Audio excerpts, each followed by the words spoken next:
আমি জানি শতকরা ৯৯ জন শিক্ষার্থী এই টিকচিহ্নটি ভুল করবে। যারা ২০২৭ সালে এসএসসি পরীক্ষা দেবে তাদের জন্য এই টিকচিহ্নটি খুবই গুরুত্বপূর্ণ। ঢাকা বোর্ড ২০২৬-এর প্রশ্ন কিন্তু তোমরা অবশ্যই পড়বা। আজকের টিকচিহ্ন ঢাকা বোর্ড ২৬। প্রিয় শিক্ষার্থী বন্ধুরা, প্রতিদিন একটি টিকচিহ্ন শিখি পেজে তোমাদেরকে স্বাগতম। তোমরা যারা ২০২৭ সালে এসএসসি পরীক্ষা দেবে তারা কিন্তু সব টিকচিহ্ন শিখে ফেলল। ২০২৬ সালে আসা বিভিন্ন বোর্ডের টিকচিহ্ন এখনও শেখা হয় নাই, কেননা অনেক বই পুস্তকেই কিন্তু এগুলোর উত্তর দেওয়া নাই। আবার কিছু বই পুস্তকে উত্তর দেওয়া থাকলেও যেগুলো সহজ সেগুলোর উত্তর করে দেওয়া আছে, বাট সকল কোশ্চেনের কিন্তু উত্তর দেওয়া নাই। তুমি যদি গণিতে ১০০-তে ১০০ মার্কের আনসার করতে চাও এবং তোমার যদি আশা থাকে তুমি ১০০-তে ১০০ই পাবে, সেই ক্ষেত্রে কিন্তু তোমার জ্যামিতির টিকচিহ্ন অত্যন্ত গুরুত্বপূর্ণ।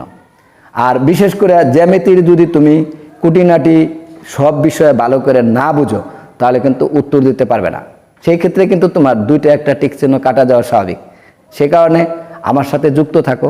প্রতিদিন টিকচিহ্ন শিখি পেজের সাথে তুমি সবসময় ফলো দিয়ে পাশে থাকো এবং তোমার সুন্দর মতামত জানাও। কমেন্ট করে বলো আসলে কোনভাবে টিকচিহ্ন দিলে তোমাদের জন্য বেশি সুবিধা হবে, কোন টিকচিহ্নগুলো তোমরা শিখতে চাও।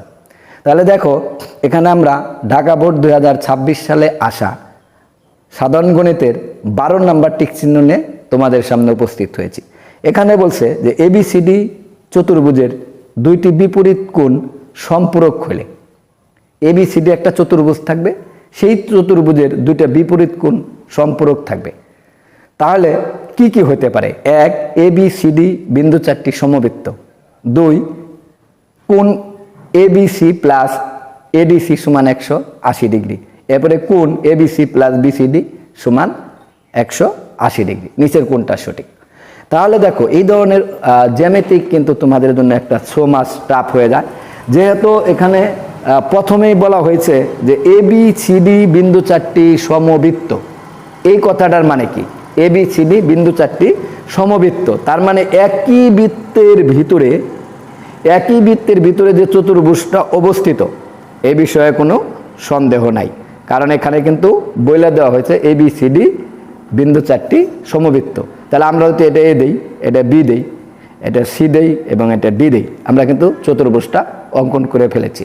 এখন এই চতুর্ভুজটা বিন্দু চারটি সমবৃত্ত, অবশ্যই সমবৃত্ত, কারণ এটা বৃত্তের ভিতরে অবস্থিত। বৃত্তের ভিতরে অবস্থিত যে কোনো চতুর্ভুজের বিন্দু চারটি অবশ্যই সমবৃত্ত। সেক্ষেত্রে কিন্তু